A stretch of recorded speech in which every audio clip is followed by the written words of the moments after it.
നന്മയുടെയും സമ്പൽ സമൃദ്ധിയുടെയും പ്രതീകമായ ഒരു പൊന്നോണം കൂടി വരവായി.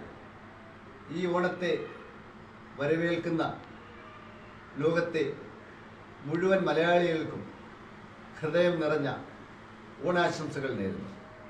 ഒപ്പം ഈ നാടിൻ്റെ ചടയമംഗലത്തിൻ്റെ ശബ്ദമായി മാറിക്കൊണ്ടിരിക്കുന്ന സാക്ഷി ടി വിയുടെ പ്രേക്ഷകർക്കും അതിൻ്റെ മാനേജ്മെൻറ്റിനും എൻ്റെ ഹൃദയം നിറഞ്ഞ ഓണാശംസകൾ.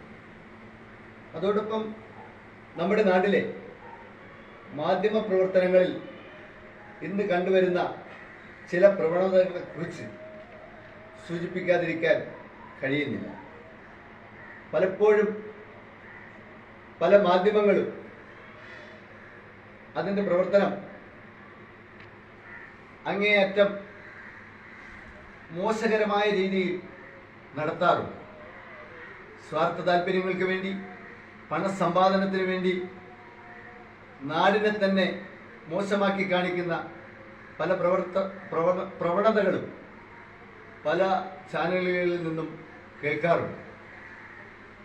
എന്നാൽ സാക്ഷി ടി വി ചടയമംഗലത്തിൻ്റെ വികസന പ്രവർത്തനങ്ങൾക്കും നല്ല രീതിയിലുള്ള പോക്കിനും വേണ്ടി പലപ്പോഴും വർത്തമാനം പറയാറുണ്ട് എന്നത് ശ്ലാഘനീയമാണ്. ഉദാഹരണത്തിന് ചടയമംഗലത്തെ കോറി മാഫിയകളുടെ പ്രവർത്തനവുമായി ബന്ധപ്പെട്ട് നിരവധി തവണ സാക്ഷി ടി വി സംപ്രേഷണം ചെയ്ത പരിപാടികൾ ശ്രദ്ധയിൽപ്പെട്ടു. അതിൻ്റെ ഫലമായി നമ്മുടെ പഞ്ചായത്തിലെ ചില മേഖലയിലെങ്കിലും കോറിയുടെ പ്രവർത്തനം നിർത്തിവെക്കേണ്ടിയും വന്നു. നമ്മുടെ നാട്ടിലെ ഓടയിൽ മാലിന്യം തള്ളുന്നതും മറ്റുമായി പലപ്പോഴും വാർത്തകൾ കൊടുത്തു. വികസനവുമായി ബന്ധപ്പെട്ട് സബ് രജിസ്റ്റർ ഓഫീസിൻ്റെതായാലും പഞ്ചായത്ത് ഓഫീസിൻ്റെതായാലും HIS ഓഫീസിൻ്റെതായാലും അങ്ങനെ നിരവധി പ്രവർത്തനങ്ങളെ ചൂണ്ടിക്കാണിക്കുവാൻ സാക്ഷി ടി വിക്ക് കഴിഞ്ഞിട്ടുണ്ട്. അതോടൊപ്പം അംഗീകരിക്കുവാൻ കഴിയാത്ത ചില വാർത്തകളെങ്കിലും പലപ്പോഴും സാക്ഷിയിലൂടെ കേൾക്കാൻ കഴിയും. അത് ഒരു റേഞ്ച് കിട്ടുന്നതിന് വേണ്ടി അല്ലെങ്കിൽ ജനശ്രദ്ധ പിടിച്ചു പറ്റുന്നതിന് വേണ്ടി നൽകുന്നതാണോ എന്ന് സംശയിക്കേണ്ടിയിരിക്കുന്നു. ഉദാഹരണത്തിന് കഴിഞ്ഞ 1-ാം തീയതി മുതൽ CPIM-ന്റെ സമ്മേളനങ്ങൾ തുടങ്ങുകയുണ്ടായി. തൊട്ടടുത്ത ദിവസം സാക്ഷി ടി വിയിൽ ഒരു വാർത്ത കണ്ടു. CPIM-ന്റെ സമ്മേളനങ്ങൾ വിഭാഗീയത കൊണ്ട് മാറ്റിവെച്ചെന്നും അതിൽ മത്സരങ്ങൾ നടക്കുന്നു എന്നും വളരെ തെറ്റായ വാർത്ത, എവിടെ നിന്ന് ലഭിച്ചു എന്നറിയില്ല, വളരെ തെറ്റായ രീതിയിൽ വാർത്തകൾ കൊടുക്കുവാൻ സാക്ഷി ടി വി തയ്യാറായി. അതുപോലെ തന്നെ ചടയമംഗലത്തെ പബ്ലിക് മാർക്കറ്റുമായി ബന്ധപ്പെട്ട്, പൊതുചന്തയുമായി ബന്ധപ്പെട്ട ചില വാർത്തകളുണ്ട്. നമ്മൾ മനസ്സിലാക്കണം, നമ്മുടെ നാട്ടിലെ പൊതുചന്തകൾ അന്യമായി കൊണ്ടിരിക്കുകയാണ്.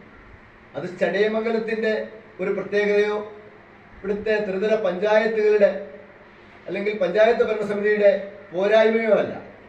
നാട്ടുചന്തകൾ അന്യമാകുന്നതിന് നിരവധി കാരണങ്ങളുണ്ട്. നമുക്കറിയാം, പണ്ടെല്ലാം നമ്മുടെ നാട്ടിൽ കർഷകർ ഉൽപ്പാദിപ്പിച്ചിരുന്ന വസ്തുക്കൾ അവരുടെ ഒരു കോഴിക്കുഞ്ഞെങ്കിലും ഉണ്ടെങ്കിൽ വിൽക്കണമെങ്കിലും വാങ്ങണമെന്നെങ്കിലും നാട് ചന്തകളെ സമീപിക്കേണ്ടിയിരുന്നു. ഇന്ന് നമുക്ക് ഏത് സാധനം വേണമെങ്കിലും ഓൺലൈനിലൂടെ നമ്മുടെ വീട്ടിലെത്തുകയും അതുപോലെ മറ്റെല്ലാ സാധനങ്ങളും അല്ലാതെ തന്നെ നമ്മുടെ വീട്ടുപടിക്കൽ കിട്ടുകയും ചെയ്യുന്ന ഒരു സ്ഥിതിയിലാണ് പൊതു മാർക്കറ്റുകൾ ഇല്ലാതായത്. ചടയമംഗലം മാർക്കറ്റ് മാത്രമല്ല, പണ്ട് വളരെ പ്രൗഢിയിൽ പ്രവർത്തിച്ചിരുന്ന കടക്കൽ ചന്തയായാലും അഞ്ചൽ ചന്തയായാലും കിളിമാനൂർ ചന്തയായാലും എന്ന് വേണ്ട എല്ലാം വളരെ ശുഷ്കമായിക്കൊണ്ടിരിക്കുകയാണ്. അപ്പോൾ അതിനെ അങ്ങനെ കാണുവാൻ ചാനലിന് കഴിയണം. അതോടൊപ്പം പ്രവർത്തനങ്ങളെ നല്ല രീതിയിൽ വിലയിരുത്തുക. വിമർശനങ്ങളെ ഞങ്ങളെല്ലാം ഉൾക്കൊള്ളുന്നുണ്ട്.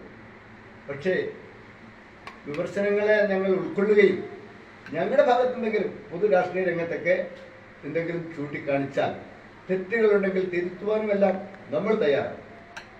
ക്വാറിയുമായി ബന്ധപ്പെട്ട് തന്നെ ഒരു വസ്തുത നമ്മൾ മനസ്സിലാക്കണം. പാറക്വാറിക്ക് ലൈസൻസ് കൊടുക്കുന്നതുമായി ബന്ധപ്പെട്ട് പഞ്ചായത്ത് സമിതികൾക്ക് യാതൊന്നും ചെയ്യാൻ കഴിയില്ല എന്നുള്ളത് ഈ വാർത്ത കൊടുക്കുന്ന മാധ്യമങ്ങൾക്ക് അറിയാത്തതല്ല.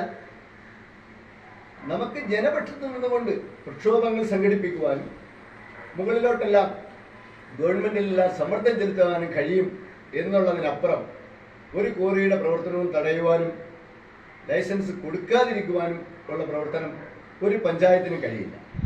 ഏത് പഞ്ചായത്തിൽ എതിർത്താലും ക്വാറി ലൈസൻസ് വേണമെന്ന് ഇറങ്ങിത്തിരിക്കുന്നവർ 30 ദിവസം കൊണ്ട് നേടിയെടുക്കാൻ കഴിയുന്ന ഒരു സാമൂഹിക വ്യവസ്ഥിതിയാണ് നമ്മുടെ നാട്ടിൽ ഉള്ളത് എന്ന് നമ്മൾ മനസ്സിലാക്കണം. അത് പറയുമ്പോഴും പ്രതികരിക്കേണ്ടവർ, പ്രതിഷേധിക്കേണ്ടവർ, തെറ്റിനെതിരെ വിരൽ ചൂണ്ടേണ്ടവർ വിരൽ ചൂണ്ടണം, അല്ലെങ്കിൽ പ്രതികരിക്കണം എന്ന് സാക്ഷി പറഞ്ഞാൽ അതിനൊപ്പം നിൽക്കാൻ നമ്മൾ തയ്യാറാണ്. തീർച്ചയായിട്ടും അങ്ങനെ ചെയ്യണം. അത് നാട്ടിലെ രാഷ്ട്രീയ പ്രസ്ഥാനങ്ങൾ പ്രതികരിക്കേണ്ടത് കൃത്യമായി ജനത്തിനോടൊപ്പം നിന്നുകൊണ്ട് പ്രതികരിക്കണം. യുവജന പ്രസ്ഥാനങ്ങൾ തീർച്ചയായും അതിശക്തമായ രീതിയിൽ പ്രതികരിക്കണം. അവരുടെ പ്രതിഷേധങ്ങൾ ഒരു ഭരണാധികാരികൾക്കും കണ്ടില്ലെന്ന് നടിക്കാൻ കഴിയില്ല. അങ്ങനെയുള്ള എത്രയോ അനുഭവങ്ങൾ നാട്ടിലുണ്ട്. നെറികേടിനെതിരെ നെഞ്ച് വിരിച്ചു നിന്ന് നിറനെഞ്ച് ഭൂമിക്ക് വേണ്ടി വെലികൊടുത്ത ധീരരായ യുവജന പ്രസ്ഥാനങ്ങൾ നമ്മുടെ നാട്ടിലുണ്ട്. ഇന്ന് അവരുടെ പ്രവർത്തനങ്ങൾ ശരിയായ രീതിയിൽ തെറ്റുകൾക്കെതിരെ വിരൽ ചൂണ്ടാൻ കഴിയുന്ന തരത്തിൽ പ്രവർത്തിക്കാൻ കഴിയുന്നോ എന്നുള്ളതും നമ്മൾ നോക്കിക്കാണണം. കുറച്ചെല്ലാം കുറവുകൾ ചില രാഷ്ട്രീയ പ്രസ്ഥാനങ്ങൾക്ക് വന്നിട്ടുണ്ട്. നമ്മൾ ദുരന്ത മേഖലയിലെ പ്രവർത്തനങ്ങൾ സജീവമായി ഏറ്റെടുക്കുന്ന യുവജന പ്രസ്ഥാനങ്ങളുണ്ട്.